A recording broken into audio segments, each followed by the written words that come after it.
만나교회와 저희 교회가 이제 MNP 어, 이제 저희가 이제 만나교회로부터 MNP 지원을 받게 되었는데요. 목요일에 만나교회와 MNP 지원교회들 간의 그 협약식이 있어서 만나교회를 방문을 했었는데요. 협약식 끝나고 이제 만나교회에서 사역하고 계시는 이제 부목사님들과 만나서 이야기 나눌 시간이 있었는데 뭐 이런저런 이야기를 나누다가 이제 담임 목사님이신 김병삼 목사님 얘기가 나왔어요. 근데 다 이제 부목사님들이 하나같이 김병삼 목사님을 너무 존경하시는 거예요. 너무 존경하고 아 진짜 배울 게 너무 많고 너무 존경스럽다라고. 근데 사실 저희가 이렇게 이야기를 나눠보면 알거든요. 이분들이 진짜 담임 목사님을 존경하는지 좋아하는지 이야기를 나눠보면 아는데 아 진짜 좋아하시더라고요. 진짜 존경하고. 어, 근데 사실 여러분 부사역자가 담임 목사님을 존경하기가 그렇게 쉽지가 않아요. 왜냐하면 부사역자라는 성도님들은 사실 그렇게 좀 가까이서 뵐 기회가 없잖아요. 물론 이제 신방도 다니시고 같이 만날 기회가 있지만 부사역자들과처럼 그렇게 오랜 시간을 함께 할 수 있는 그런 상황이 아니잖아요. 그리고 또 부사역자들한테는 화날 때는 막 화도 내시고 그러잖아요. 그러다 보니까 가까이서 이제 모시는 이제 부목사님들이나 아니면 교회 직원들이 담임 목사님을 존경하기가 쉽지가 않은데 그렇게 담임 목사님을 존경한다는 건 아, 진짜 좋은 교회인 거예요. 진짜 좋은 담임 목사님이고.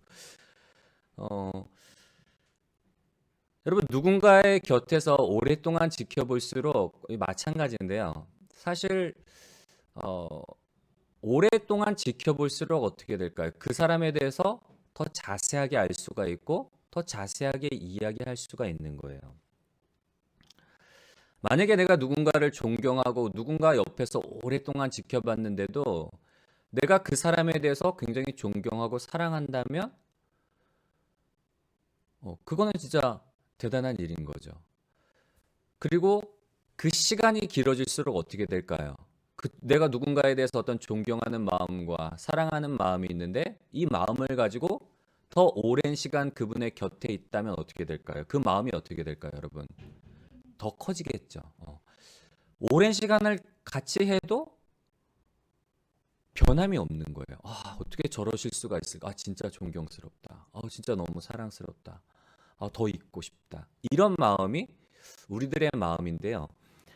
오늘 그 요한복음은 저희가 이제 이번 달 계속해서 요한복음의 말씀을 가지고 묵상을 하고 있는데 이제 요한복음을 가지고 계속 말씀을 좀 나누려고 합니다.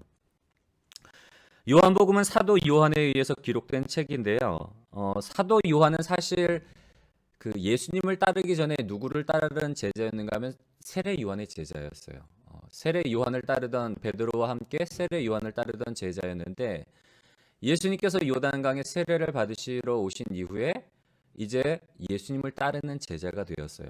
그리고 예수님을 따라 예수님의 공생의 3년 동안을 그의 곁을 지키면서 성경에 보면은 사랑하는 제자라는 표현이 나오는데 그게 누구를 가리키는가 하면 바로 이 사도 요한을 가리켜서 사랑하는 제자. 그만큼 이 요한은 예수님께 있어서도 각별한 제자였고 요한도 마찬가지로 예수님을 각별히 사랑했던 사람이었습니다.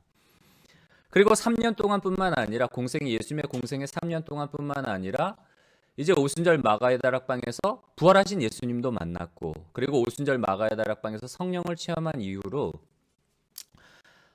사도 요한은 그 반모섬에 유배되어서 죽기까지 계속해서 성령 안에서 예수님과 교제를 가졌고 이 요한복음과 요한서신과 그리고 요한계시록은 언제쯤 쓰여졌는가 하면 거의 반모섬에서 유배가 끝나갈 때쯤에 요한복음 같은 경우에는 AD 80년경에 기록되었다라고 그렇게 학자들은 추정을 하고 있습니다.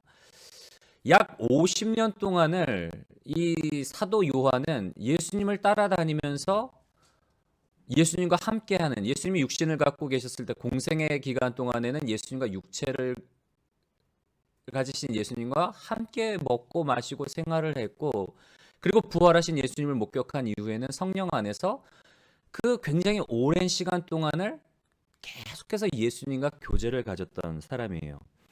우리가 요한복음을 바라볼 때 요한복음을 읽을 때에 특별한 안경이 필요합니다.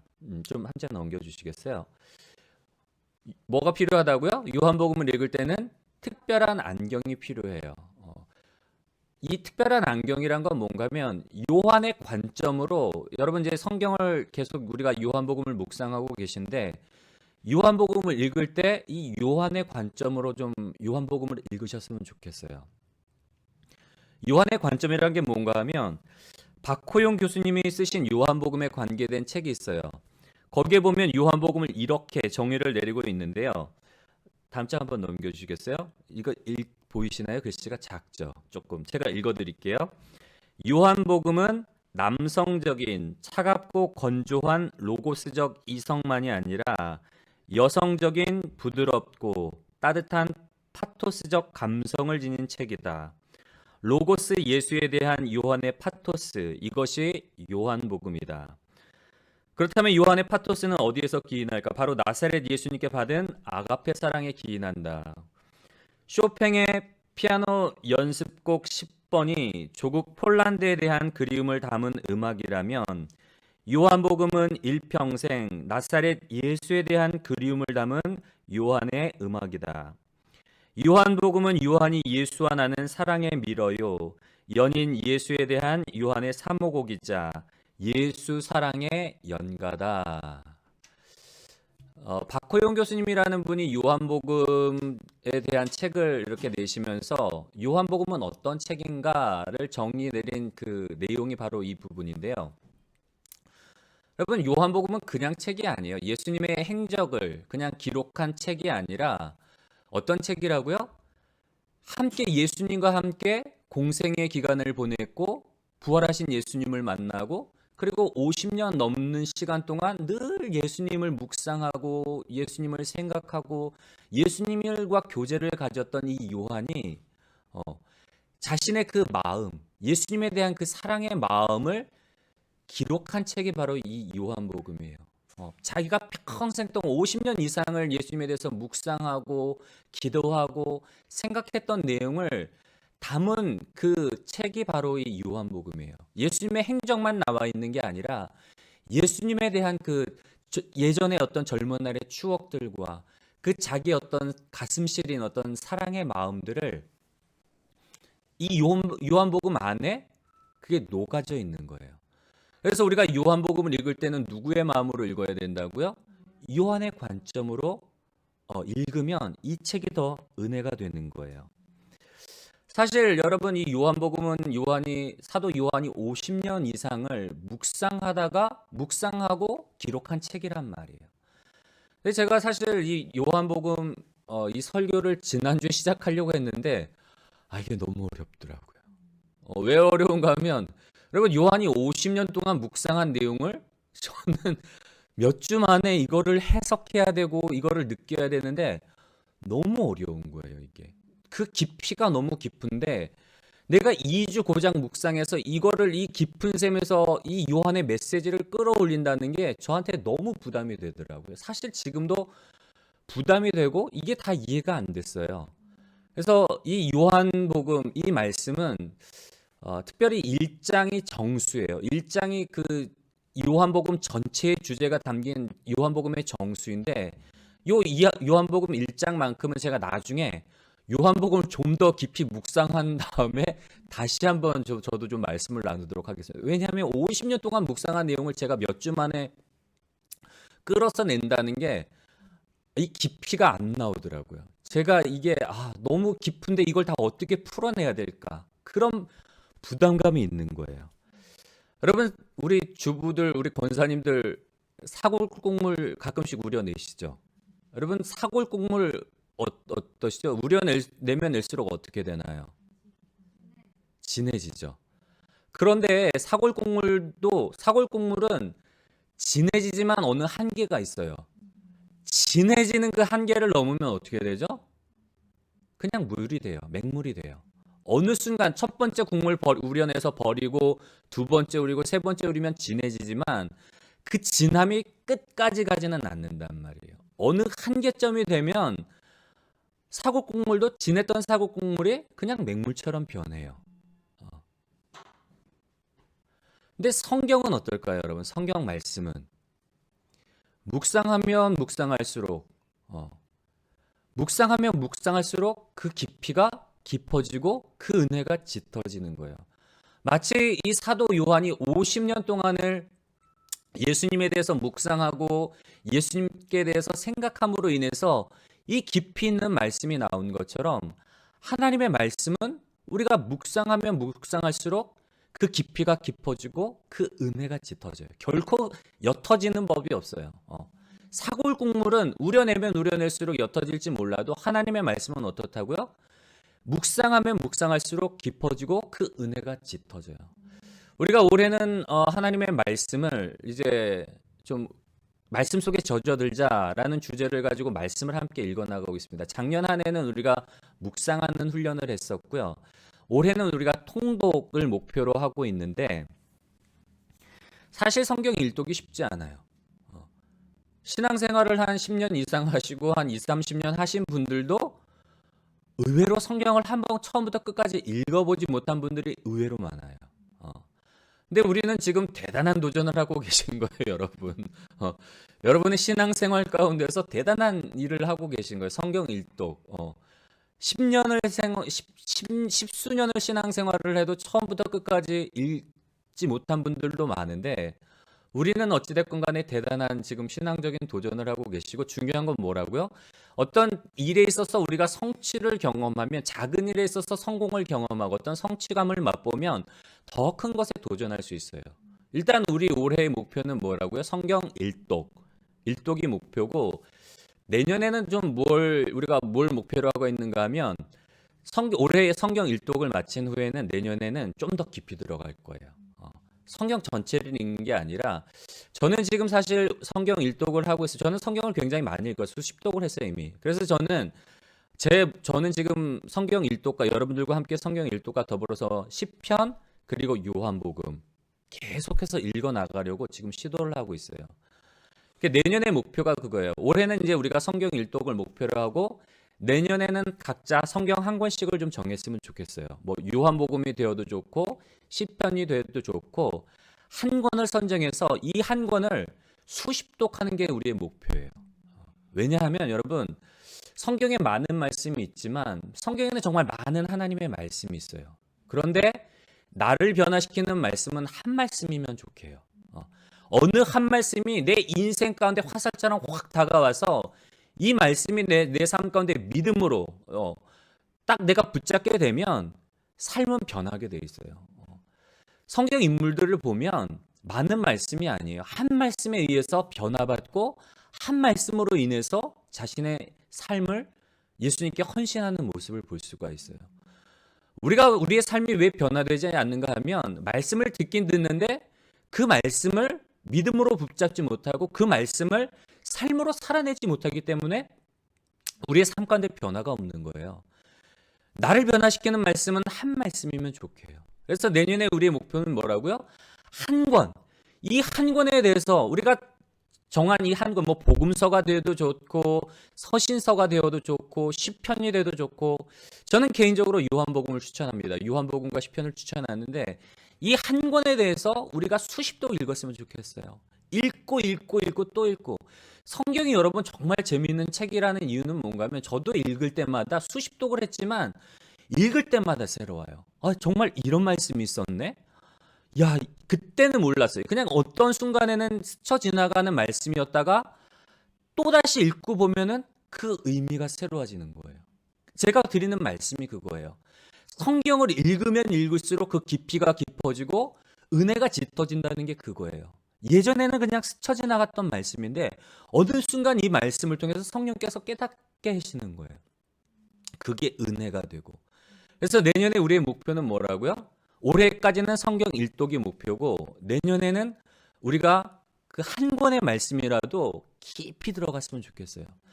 사실 요즘에 제 고민이 뭔가 하면 우리가 이제 코로나 상황이잖아요.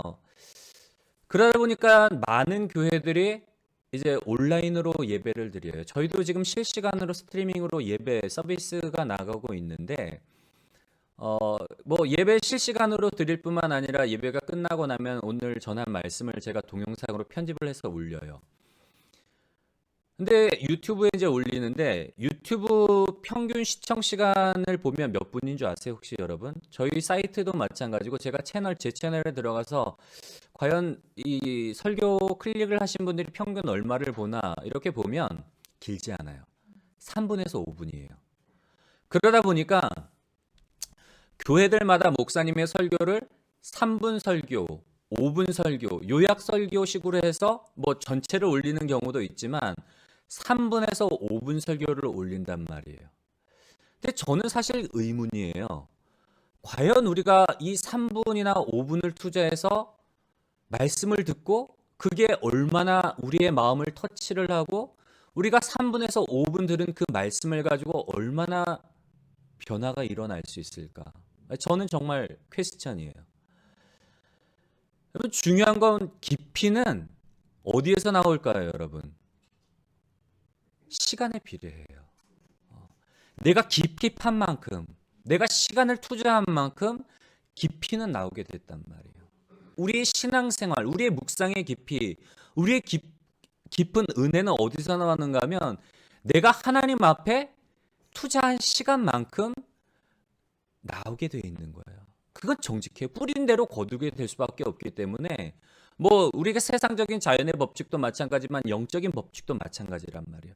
내가 하나님을 사모하는 만큼 나를 사랑하는 자들이 나의 사랑을 보면 나를 간절히 찾는 자를 내가 만날 것이니라. 내가 하나님을 사모하는 만큼 그만큼 주세요, 하나님은.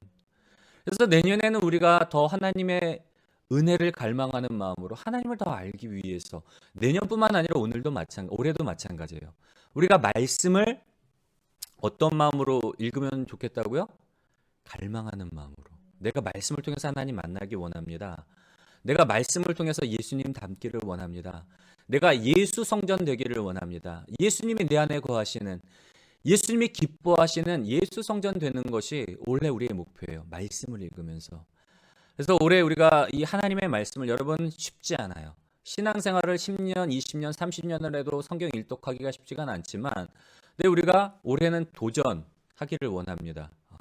신앙적인 목표를 가지고, 성장이라는 목표를 가지고, 눈에 보이는 일독, 성경 일독이라는 목표를 향해서 힘들더라도 함께 도전하시는 우리 복된 성도님들이 되시기를 주님의 이름으로 간절히 소원합니다.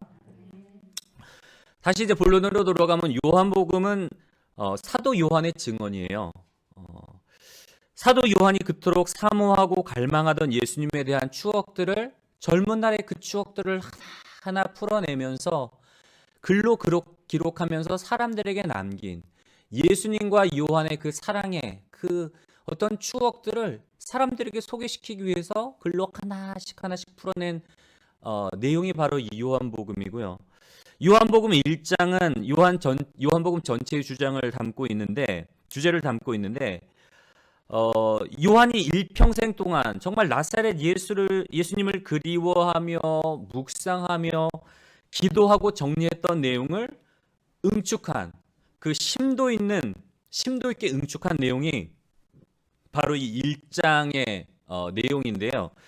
1장을 가리켜서 신학적인 용어로는 로고스 찬가라고 합니다. 로고스 찬가. 왜 그런가 하면은 이게 1장의 시작이 어떻게 되죠? 태초에 하나님의 말씀이 계시니라로 시작을 하잖아요. 말씀이라는 단어가 이 로고스라는 단어인 거예요. 이 로고스 찬가를 통해서 사도 요한은 예수님이 과연 어떤 분인가, 그토록 예수를 사랑했던 사도 요한, 공생의 기간 동안에서도 늘 예수님을 쫓아다니면서, 공생의 기간 동안은 어떤 육체적인 그 인간적인 어떤 예수님의 면모를 봤겠죠. 그런데 인간적인 면모뿐만 아니라 그 안에 담겨 있는 또 하나님의 모습으로서도 요한은 하나님을 발견할 수 있었단 말이에요. 부활하신 예수님, 또한 부활하신 이후에도 성령으로 늘 교제하면서 하나님의 그 신성을 묵상한 내용을 쭉 정리한 게 바로 1장 안에 있는데, 그토록 사랑하던 제자 요한이 바라본 예수님, 과연 그 예수님은 어떤 예수님인가? 네 가지로 좀 살펴볼 수가 있는데, 첫 번째로 우리 한번 읽어볼까? 시작.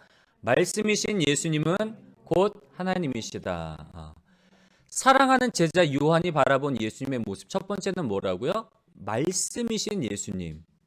말씀이신 예수님. 그분이 곧 하나님이시다.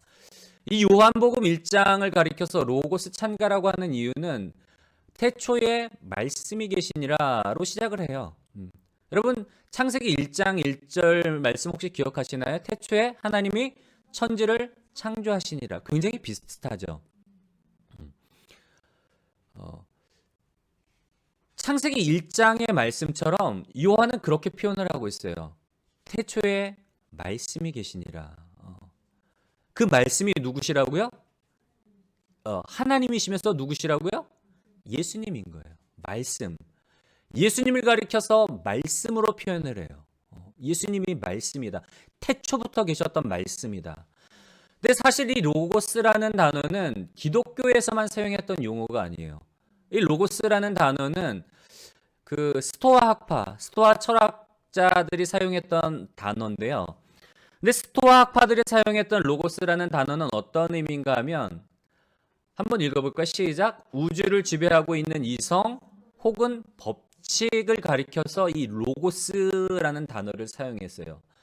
스토아 철학자들이 생각할 때 우주가 우리가 살고 있는 이 지구뿐만 아니라 큰 우주가 돌아가고 있는 그 원리가 뭘까?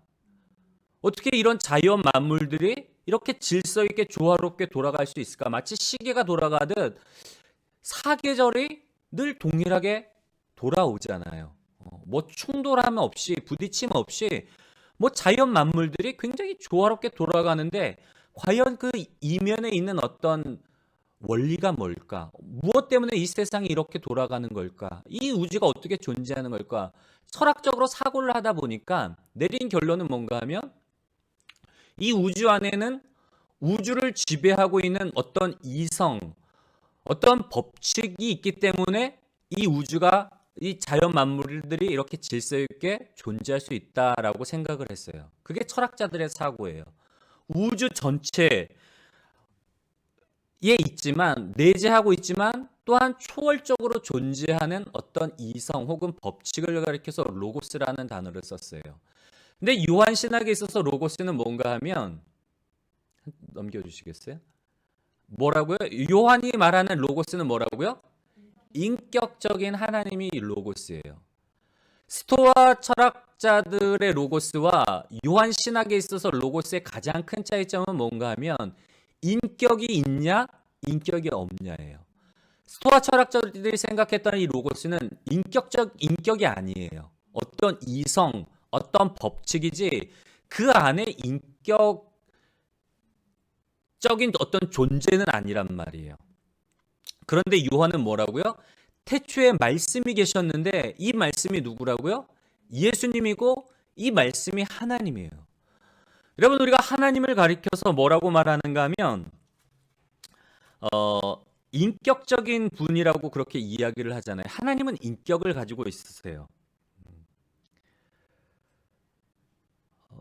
우리가 하나님에 대해서 인격적인 분이라고 말하는 것은 왜 하나님을 가리켜서 인격적인 분이라고 말을 하는가 하면 사실 하나님은 하나님 인격이라는 말 자체가 사실 우리의 용어거든요. 사람 인자란 말이에요. 하나님은 사람이 아니에요. 그럼에도 불구하고 우리가 하나님을 가리켜서 인격적인 존재라고 말씀을 그렇게 표현을 하는 이유는 뭔가 하면 하나님도 우리와 마찬가지로 사실은 우리가 하나님께 받은 성품이긴 하지만 하나님은 어떤 존재인가 하면 죽은 존재가 아니란 말이에요. 지성을 갖고 계시고 감성을 갖고 계시고 의지를 갖고 계신 분이에요. 그 이야기는 뭘까요, 여러분? 지성과 감성과 의지를 가지고 있다. 소통하실 수 있다는 거예요.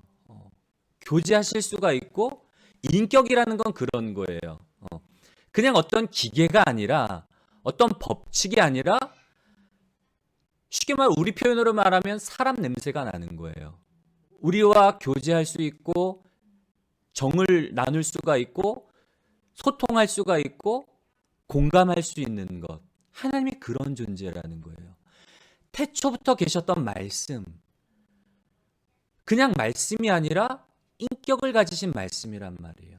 여러분, 하나님이 인격적인 분, 그 말씀이 인격적이라는 것이 우리의 삶 가운데 그렇다면 어떤 의미가 있을까요?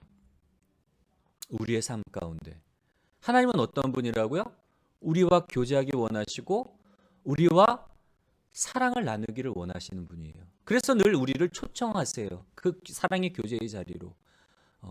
예수 그리스도를 이 땅 가운데 보내주셔서 우리의 모든 죄를 담당하시고 십자가상에서 죽으시고 부활하시게 하신 이유가 뭘까요? 우리의 죄의 문제를 해결해서 하나님과 다시금 에덴 동산에 있었던 그 사랑의 교제를 가질 수 있도록, 모든 사람이 죄를 범하였으며 하나님의 영광에 이르지 못하였더니 이 죄의 문제로 인해서 우리가 하나님 앞에 나아갈 수가 없고 하나님과 교제할 수가 없는데, 다시금 그 하나님과 교제의 자리로 우리를 부르시기 위해서 이 죄의 문제를 해결하기 위해서 예수님을 보내주신 거예요.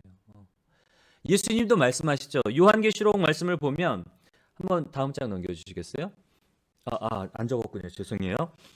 네, 그 요한계시록 3장의 말씀을 보면 이렇게 기록되어 있잖아요. 볼지어다 내가 문 밖에 서서 두드리노니 누구든지 내 음성을 듣고 문을 열면 내가 그에게로 들어가 그와 더불어 먹고 그는 나와 더불어 먹으리라. 볼지어다 내가 문 밖에 서서 두드리노니, 예수님께서 우리의 마음 문 밖에서 계속 두드리고 계세요. 내 마음 문을 좀 열라. 나를 그리스도로 영접해라. 나를 너의 가장 좋은 친구로 영접해라. 나를 너의 신랑으로 영접해라. 그러면 내가 너에게 들어가서 너와 함께 먹고 너와 함께 마시겠다. 여러분, 예수님께서 우리의 마음 가운데 들어오셔서 함께 먹고 마시겠다는 건 뭘 의미를 하는 걸까요? 우리가 보통 식구, 우리 가족을 표현할 때 식구라 그러잖아요. 그때 그 식자가 뭔 식자인 줄 아세요? 먹을 식이에요. 먹을 식. 입구. 함께 먹는 사람들이 식구란 말이에요. 함께 먹고 함께 자고 함께 음식을 나누는 존재들이 식구, 가족이에요. 예수님께서 우리에게 부지런히 우리의 마음을 두드리시는 이유, 인격적인 존재이기 때문에. 예수님은 강도나 도적이 아니거든요. 굉장히 젠틀하세요. 기다리세요. 언제까지? 우리가 그분을 사모하여 자원하는 마음으로 그분께 우리의 삶을 오픈할 때까지. 지금도 계속 우리의 마음을 두드리고 계세요. 나와 교제하자. 나는 너와 교제하기를 원한다. 그분은 우리의 모든 것들을 다 알고 계신 분이란 말이에요. 그럼에도 불구하고 우리를 강제적으로 너 이리 와! 하고 막 나만 사랑해! 뭐 이렇게 하시는 분이 아니란 말이에요. 굉장히 젠틀하세요. 성령님은 기다려주시고 참아주시고 인내해주시고. 언제까지?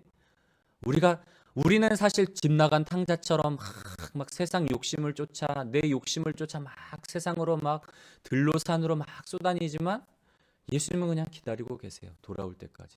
집을 나간 탕자를 기다리는 그 아버지의 마음으로 지금도 기다리고 계시는 하나님. 하나님이 말씀이 인격적이라는 건 뭔가 하면 우리를 사랑하시고 우리와 교제하기 원하시고 우리를 기다리고 계신다는 것. 우리가 올해 말씀을 통해서 그 하나님, 예수님께서도 이 땅 가운데 육신을 입고 오셔서, 하나님은 또 다른 의미는 뭔가 하면 하나님은 우리의 모든 것을 공감하시는 분이라는 거예요. 예수님도 이 땅 가운데 오셔서 육체로 입고 오셨을 뿐만 아니라 대제사장인 그분이 우리의 모든 상황을 몸으로 체휼하신 분이라고, 몸으로 직접 경험하신 분이라고 성경은 그렇게 기록을 하고 있어요. 하나님이 그냥 우리와는 동떨어져서 하나님은 하나님으로서 인간의 어떤 아픔, 인간의 고통, 인간의 슬픔도 모르는 그런 분이 아니라 인격적인 하나님, 말씀이신 그 하나님은 우리의 모든 상황을 알고 계시고 우리의 모든 상황을 체휼하셨고 우리의 모든 상황을 공감하시는 하나님, 이해하시는 하나님이라는 거예요. 그래서 우리가 올해는 말씀을 통해서 인격적인 하나님을 더욱더 만나고 우리가 하나님을 더 깊이 알아가는 그런 복된 여러분들이 되시기를 주님의 이름으로 간절히 소원합니다. 두 번째로, 사랑하는 제자가 바라본 예수님은 어떤 하나님인가 하면 말씀이신, 태초부터 계셨던 말씀일 뿐만 아니라 우리 한번 두 번째 읽어볼까요? 시작. 말씀이신 예수님이 천지를 창조하셨다. 태초에 말씀이 계시고 이 말씀이 하나님과 함께 하셨을 뿐만 아니라 이 말씀이 뭘 했다고요? 천지를 창조하셨다는 거예요. 천지에 있는 그 어떤 것이라도 하나님이 짓지 아니하신 것이 없대요. 모든 것들을 하나님께서, 특히 말씀이신 예수님께서 창조하셨다는 거예요. 말씀으로 창조했다는 거예요, 여러분. 우리가 저 지금 뭘 하고 있죠? 말하고 있잖아요. 말씀은 이제 존칭이고 말하고 있잖아요. 우리 말하잖아요. 우리가 이제 뭐 말도 안 되는 소리를 할 때 그런 이야기를 하죠. 아, 그게 말이야, 방귀야. 뭐 그런 표현 하지 않아요? 말도 안 되는 소리 할 때, 야, 그거 말이냐, 방귀냐. 뭐 그렇게 하잖아요. 근데 사실 말이라는 건, 여러분 어때요? 제가 말하는 거 보이세요? 아니, 저 말고, 저를 보시는 거잖아요. 제 말이 보이냐고요. 말은 실체가 없어요. 지금 제가 하고 나면 어떻게 돼요? 없어지잖아요. 동영상으로 녹화하기 전까지는 없어진단 말이에요. 말 볼 수 없어요. 형체가 없어요. 말은 하고 나면 마치 우리가 그 어떤 입김처럼 사라져 버리죠. 형체도 없고 사라지는 것 같은데, 그런데 이 말이 때로는 비수가 돼서 누군가의 가슴에 박혀서 상처를 주기도 하고 누군가를 자살하게 만들기도 해요. 형체도 없고 보이지도 않는데 이 말이 때로는 비수가 된단 말이에요. 때로는 말로 인해서 누군가의 위로를 주기도 하고 말로 인해서 누군가의 생명을 살리기도 해요. 보이지도 않는 말이 그래요. 우리의 말인데. 인간의 말도 그런데 여러분, 하나님의 말씀, 인격을 갖고 있는 그 말씀, 인격 자체이신 그 하나님의 말씀은 어떻게 했어요?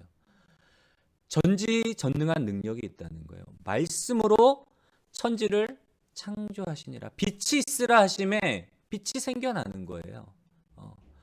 하늘의 광명들, 태양과 별들이 낮을 주관하게 하시고 어둠을 밝히라고 말씀하시니까 태양이 생겨나고 별이 생겨나서 어둠을 밝히는 거예요. 하나님의 말씀으로 있으라 하심에 그대로 된 거예요. 말씀으로 창조하셨다는 것. 여러분, 하나님이 오늘 말씀에 보면은 어떤 것도, 지으신 것 중에 어떤 것도 하나님이 짓지 아니하신 것이 없대요. 관여하시지 않은 것이 없대요. 그 말은 어떤 의미가 있을까요? 이 땅에 있는 모든 것들이 하나님과의 관계로 인해서, 하나님으로 인해서, 그 말씀이신 예수님으로 인해서 의미가 생겨난다는 거예요. 빛이 있으라 하심에 빛이 생겨났다는 건 뭔가 하면 예수님의 뜻대로, 말씀의 뜻대로 생겨났기 때문에 그것을 만드신 분의 어떤 의미가, 관계 속에 그 의미가 있다는 거예요. 그 존재의, 피조물들의 의미가 있다는 거예요. 김춘수 씨가 쓰신 시 중에 꽃이라는 시가 있는데요. 이런 내용입니다. 내가 그의 이름을 불러주기 전에는 그는 다만 하나의 몸짓에 지나지 않았다. 내가 그의 이름을 불러주었을 때 그는 나에게로 와서 꽃이 되었다. 이게 김춘수 씨가 쓴 그 꽃이라는 시인데요. 내가 그의 이름을 불러주기 전에는 그는 단지 하나의 몸짓에 지나지 않았지만 내가 그의 이름, 꽃이라고 불러줄 때 비로소 나에게 다가와서 꽃이 되었다. 이 시가 저는 이분이 크리스찬인지는 모르겠는데 굉장히 좀 성경적이에요. 예수님이 우리의 이름을 불러주기 전까지는 우리는 그냥 흙덩이에 불과했지만 하나님의 형상을 따라 우리를 창조하시고 인간이라 불러주시니까 우리가 살아있는 하나님의 형상대로 지음받은 하나님의 형상인 인간이 된 거예요. 우리의 삶의 의미는 누구에게 있다고요? 누구와의 관계 속에 있다고요? 예수님과의 관계 속에 있는 거예요. 독자적으로 살아갈 수 있는 존재가 아니란 말이에요. 나는 포도나무에 너희는 가지니 저가 내 안에 내가 저 안에 있으면 저는 나로 말미암아 많은 열매를 맺지만 저가 나를 떠나서는 아무것도 할 수 없느니라.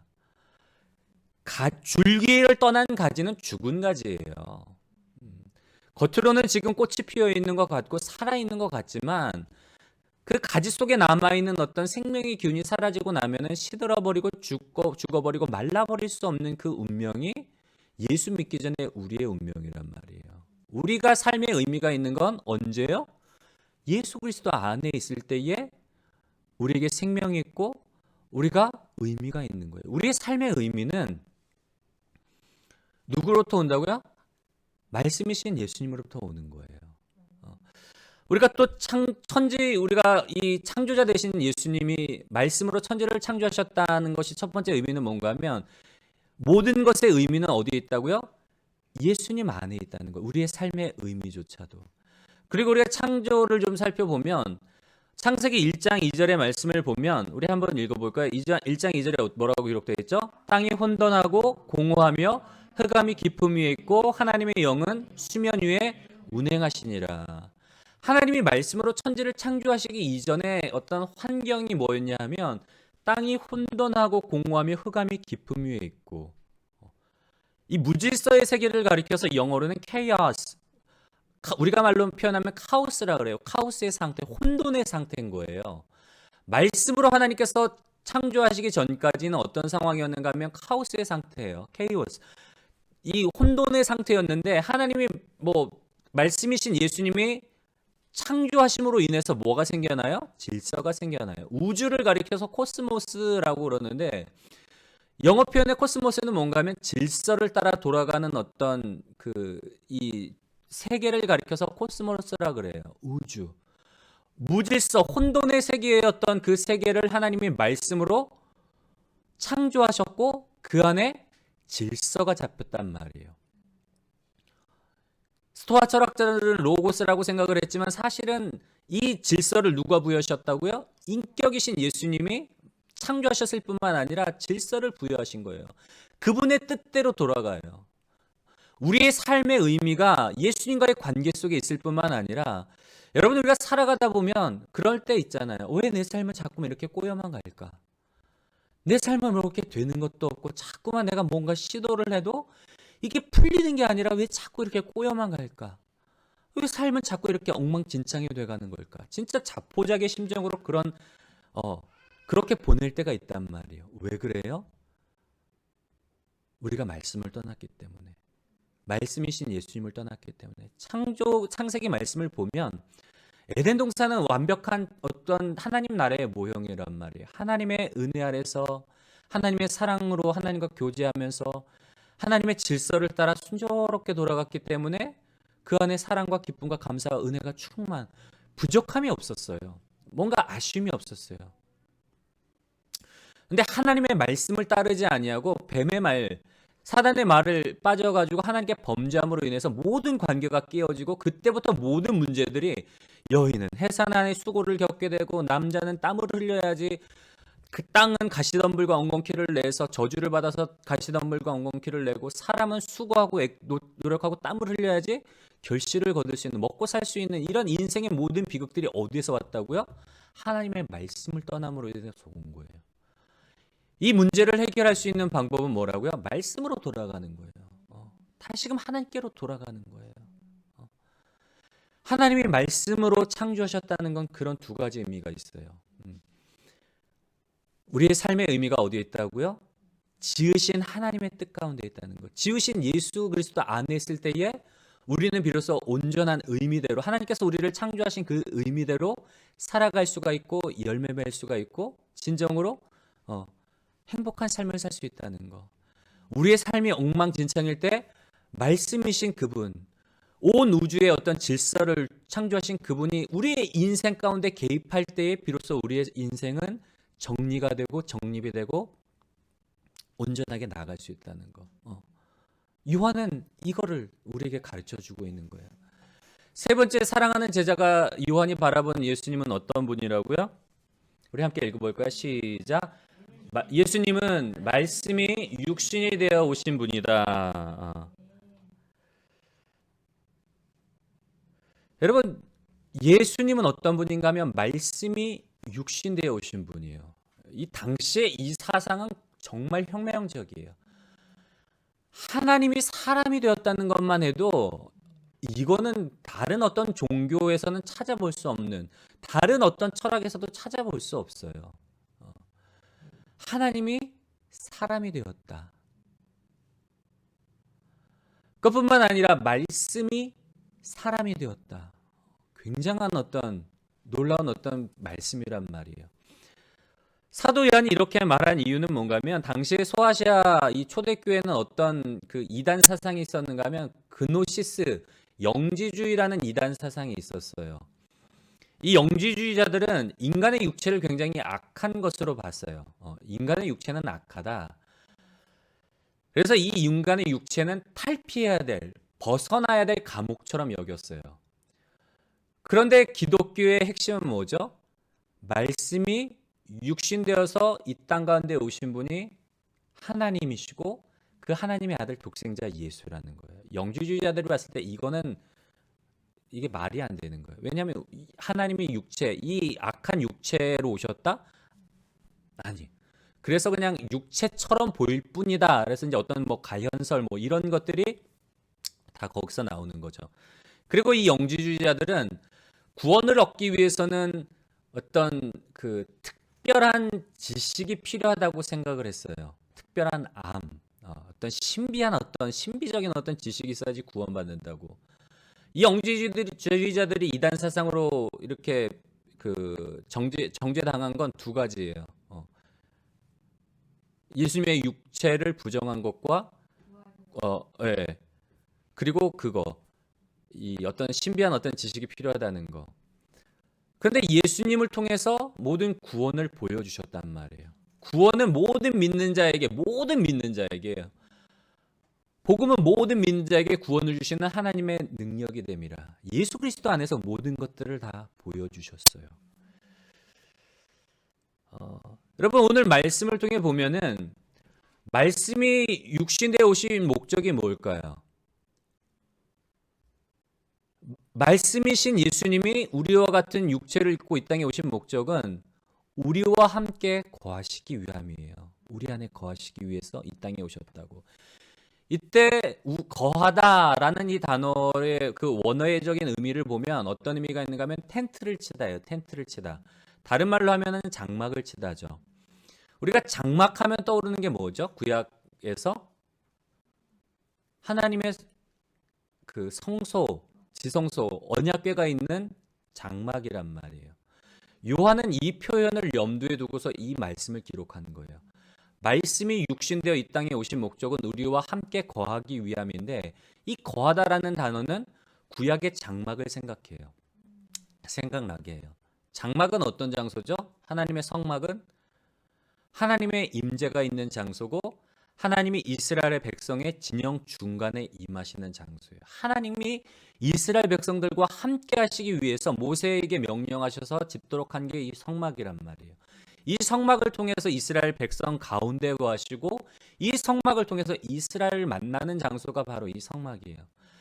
말씀이신 예수님이 우리와 같은 육체를 입고 이 땅에 오신 목적은 뭐라고요? 임마누엘 하시기 위해서요. 임마누엘 하기 위해서, 우리와 함께 하기 위해서.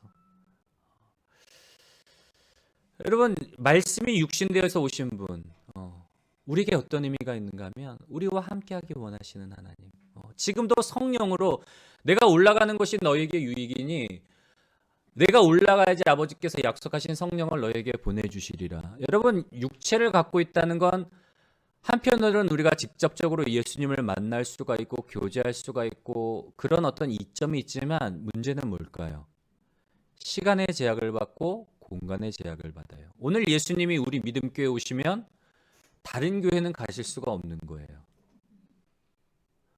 그런데 육체가 아닌 성령으로 계시다는 건 어떨까요? 어느 곳에서나 어떤 시간, 어떤 장소, 어느 곳에서나 함께 하실 수가 있는 거예요. 지금 저를 성전 삼아 성령께서 제 안에 예수 그리스도 성령은 예수 그리스도의 영이란 말이에요. 하나님의 영, 예수 그리스도의 영이 성령이란 말이에요. 내 안에도 계실 수 있지만 우리 권사님들, 집사님들, 우리 성도님들의 삶 속에 성전으로 함께 지금 이 순간에도 지구상에 있는 수십억의 사람들 가운데 지금 막 시차도 다르고 뭐 지역도 다르지만 동시에 다발적으로 함께 계실 수가 있다는 거예요. 성령으로. 하나님은 그래서 예수님이 올라가시면서 약속하신 성령을 이제 모든 사람과 함께하기 위해서 예수 그리스도를 구주로 고백하는 사람에게 성전 삼아 우리 안에 거하시겠다고 약속이기 때문에, 왜냐하면 죄의 문제가 해결됐기 때문에. 예수님이 육신 되오셨다는 건 무엇을 위해서요? 우리와 함께 거하시기 위해서. 마지막 네 번째, 제자 요한이 바라본 예수님은 어떤 모습인가 하면 함께 읽을까요? 시작. 예수님은 빛이시며 그 안에 생명이 있다.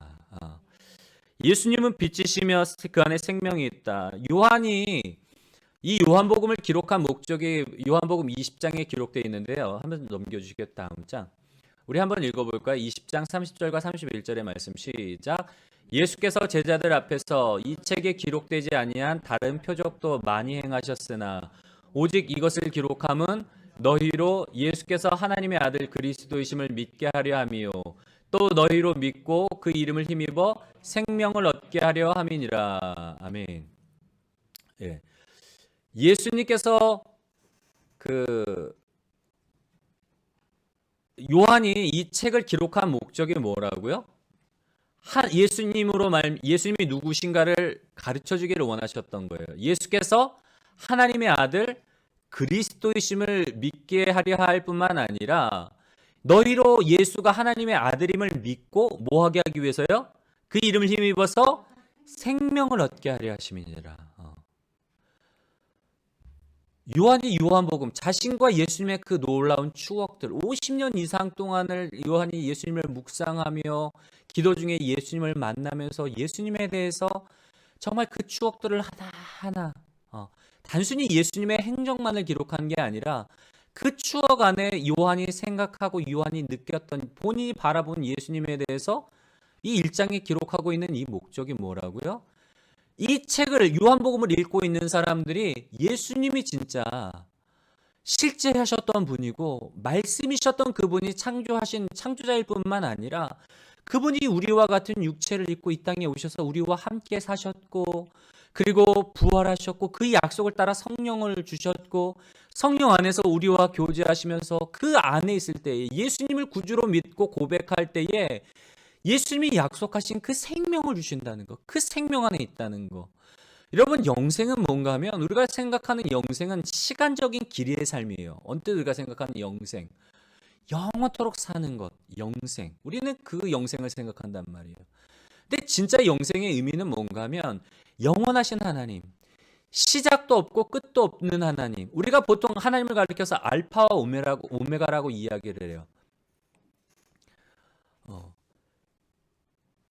그 철자, 우리가 뭐 알파벳 같은 A부터 G, 우리의 표현으로는 그것밖에 할 수가 없는 거예요. 처음과 끝이신 하나님. 근데 사실 하나님은 처음과 끝이 없어요. 영원 전부터 계셨던 하나님이기 때문에 시작이 없었기 때문에 끝도 없으신 분이 바로 하나님이란 말이에요. 그 영원하신 하나님. 우리가 영생이라는 건 뭔가 하면 예수 믿고 구원받는다는 건 단순히 우리가 예수 믿고 구원받았기 때문에 천국에서 영원토록 사는 게 그게 영생이 아니라 그 영원하신 하나님이 내 안에 계셔서 그 하나님과 함께 살아가는 것. 하나님이 내 안에서 하나님 안에서 살아가는 삶 자체가 영생인 거예요.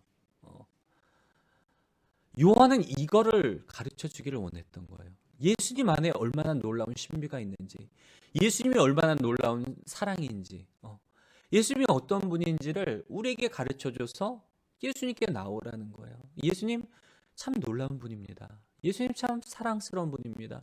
예수님은 여러분이 생각하는 것보다 더 놀라운 분입니다.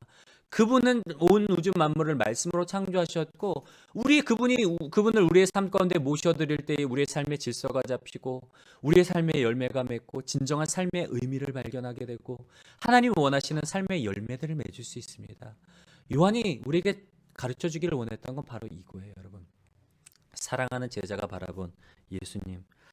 우리가 올 한해 말씀을 통해서 우리가 더 깊이 하나님을 알아가기를 원하고요.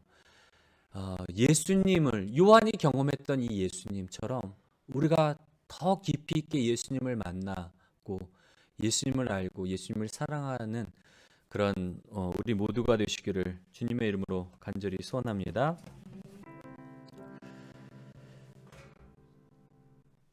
태초부터 계셨던 말씀이, 또한 온 우주 만물을 창조하셨던 그 말씀이 육신이 되어 이 땅 가운데 오시고, 또한 오늘 성령으로 우리 안에 우리를 성전 삼아 거하여 주시니 감사를 드립니다.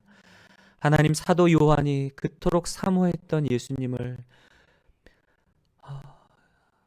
평생도록 사모하고 갈망했던 그 예수님을 오늘 요한복음을 통해 우리에게 소개시켜 주었습니다. 하나님, 요한이 만났던 그 예수님, 우리도 깊이 있게 예수님을 만나기를 원합니다. 예수님이 우리에게 지식으로 신비로서 남겨져 있는 것이 아니라 요한이 만난 것처럼 깊이 있게 예수님을 만나기를 원하며 깊이 있게 예수님을 사랑하기를 원합니다. 올해 우리가 성경 말씀 앞에 섰습니다. 성경을 일독하려고 준비합니다. 말씀을 읽을 때에 하나님의 말씀으로 받게 하여 주시옵시고, 이 말씀을 읽을 때 성령께서 우리의 눈을 열어주시고 우리의 지혜를 열어주셔서 하나님이 어떤 분이신지, 예수님이 어떤 분이신지 말씀을 통해 주님 만나게 하여 주시옵소서. 예수님을 우리의 삶 가운데 초대합니다. 주님, 우리가 말씀을 떠나 있어서 우리의 인생이 의미 없이 방황하는 인생이었고, 우리가 말씀을 떠나 있어서 우리의 인생이 엉망진창이었습니다. 질서도 없고 내 멋대로 내 욕심대로 살다 보니 인생이 꼬이고 꼬여서 어떻게 풀 수 없는 그런 인생이었지만, 이제 예수님을 우리의 인생 가운데 모십니다. 하나님, 창조의 질서가 우리 안에 잡히게 하여 주시옵시고, 삶의 질서가 잡힐 뿐만 아니라 예수님 안에 거함으로 예수의 생명이 우리의 생명 되게 하여 주시옵시고, 예수 안에 거함으로 하나님께서 우리를 예비해 놓으신 모든 것들, 모든 좋은 열매들을 거두어 누리는 복된 한 해가 될 수 있도록 축복하여 주시옵소서. 하나님, 예수님 안에서 유일한 소망을 누리며 예수 안에 거하기를 원하는 사랑하는 성도들의 삶 가운데 함께 하시기를 믿고 감사를 드리며, 이 모든 말씀 우리 주 예수님의 이름으로 감사하며 기도드렸습니다.